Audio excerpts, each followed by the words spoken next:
মাননীয় প্রধানমন্ত্রীর তত্ত্বাবধানে যে সরকার, এই সরকার এখানে এই ধরনের কোনো পদক্ষেপ আমরা এটা কখনো গ্রহণ করব না।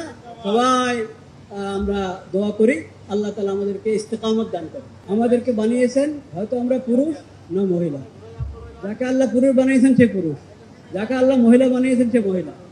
মহিলা বলে বলবে না আমি পুরুষ, পুরুষ বলে বলবে না আমি মহিলা। এটা হারাম, আল্লাহর সৃষ্টির সঙ্গে যুদ্ধ। এটার কিছু আভাস গত সরকার থেকে আমরা দেখতে পেয়েছি, আরো হালকা ছিল না তা না। যেহেতু দ্বীন ওয়ান নাসিহা, দিন হলো কল্যাণকামিতা, সেই হিসাবে এক দুটি কথা মনে এসেছে, সেটা আরজ করছি।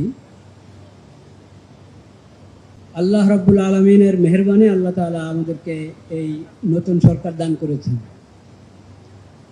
ক্ষমতা এটা আল্লাহর নিয়ামত। আল্লাহুম্মা মালিকাল মুলক তুতিল মুলকা মান তাশা ওয়া তানজিউল মুলকা মিম্মান তাশা ওয়া তুইজ্জু মান তাশা ওয়া তুযিল্লু মান তাশা বিয়াদিকাল খায়র ইন্নাকা আলা কুল্লি শাইইন কাদির। আল্লাহর নিয়ামত, এই নিয়ামতের শুকর আদায় করতে হবে। এই নিয়ামতের শুকর হলো এটার সদ্ব্যবহার। ইযা মালাকতা ফাহসিন, আল্লাহ তোমাকে ক্ষমতা দান করেছেন, এখন তুমি এই ক্ষমতার সদ্ব্যবহার করো, সঠিক ব্যবহার করো। ইনসাফ কায়েম করা সবার ক্ষেত্রে, নিজ এবং পর।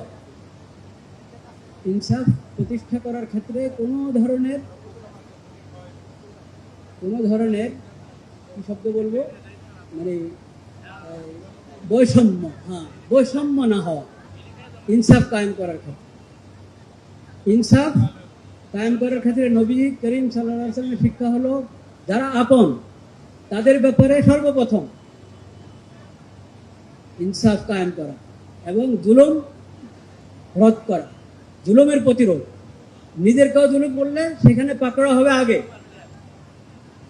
এই নীতি যদি হয় যে আমরা ইনসাফ কায়েম করব, জুলুমের প্রতিরোধ করব, তাহলে ইনশাআল্লাহুল আজিজ দেশের মধ্যে শান্তির যে আলামত আমরা দেখতে পাচ্ছি ওটা পূর্ণতা লাভ করবে। আল্লাহ তাআলা সেই তৌফিক আমাদের সবাইকে দান করেন। আর যেই কথা আমরা সবসময় বলে থাকি, আমাদের মাননীয় ধর্মমন্ত্রী একটু আগে বললেন আল্লাহর হুকুম মেনে চলা। এই হুকুমটা কিন্তু ব্যাপক, একবারই ব্যক্তি পর্যায় থেকে নিয়ে রাষ্ট্র পর্যায়ে, আন্তর্জাতিক পর্যায়ে সব ক্ষেত্রে আমরা যে কোনো পদক্ষেপ গ্রহণ করার ক্ষেত্রে এটা চিন্তা করব যে আল্লাহর রসুল অসন্তুষ্ট হন, আল্লাহর শরীয়তের বিরুদ্ধে কোনো চিন্তা, কোনো পদক্ষেপ চলে যাচ্ছে আমাদের, এটা যেন ভুলও না হতে পারে, সেটার জন্য খেয়াল করা এটা আমাদের বহুত বড় দায়িত্ব। একটা প্রসঙ্গ আমি একবারই সুনির্দিষ্টভাবে এই মজলিসে আজকে বলছি, যেহেতু সবাইকে পেয়েছি। সেটা হলো আল্লাহ রাব্বুল আলামিন আমাদেরকে বানিয়েছেন হয়তো আমরা পুরুষ না মহিলা, যাকে আল্লাহ পুরুষ বানিয়েছেন সে পুরুষ, যাকে আল্লাহ মহিলা বানিয়েছেন সে মহিলা। মহিলা বলে বলবে না আমি পুরুষ, পুরুষ বলে বলবে না আমি মহিলা। এটা হারাম, আল্লাহর সৃষ্টির সঙ্গে যুদ্ধ।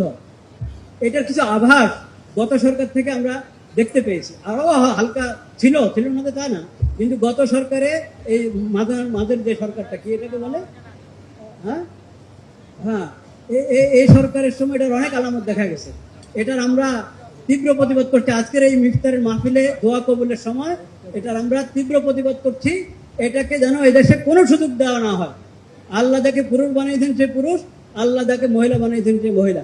এখানে কিছুদিন আগে পুরস্কারের ঘোষণা এসেছে, দেখেছি, এই ট্রান্সজেন্ডারের পুরস্কার।